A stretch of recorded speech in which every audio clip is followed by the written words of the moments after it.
কোরআনে যে 14টি তেলাওয়াতের সিজদা আছে, এই তেলাওয়াতের সিজদা আদায় করার জন্য ওযু লাগবে কি না। নামাজের জন্য যেরকম ওযুর দরকার, অনুরূপভাবে কোরআনের যে 14টি তেলাওয়াতের সিজদা আছে সেগুলো দেওয়ার জন্য ওযুর দরকার। এই তেলাওয়াতের সিজদা আদায় করার নিয়ম হচ্ছে, যখন যেই তেলাওয়াতের সিজদা তেলাওয়াত করেছেন সাথে সাথে কোরআন শরীফ বন্ধ করে পশ্চিম দিকে ফিরে দাঁড়িয়ে আল্লাহু আকবার বলে সোজা সিজদায় চলে যাবেন।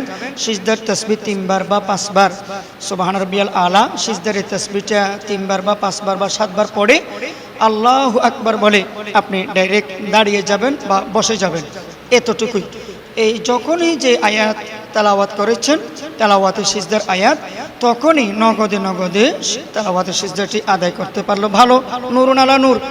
আর একটি পদ্ধতি আছে, কোরআন শরীফ খতম করেছেন, একটিও তেলাওয়াতের সিজদা আপনি আদায় করতে পারেননি বা সুযোগ পাননি বা স্মরণে নাই, তাহলে খতমের পরে পুরা কোরআন শরীফের 14টি তেলাওয়াতের সিজদা আপনি একসাথে দিতে পারবেন।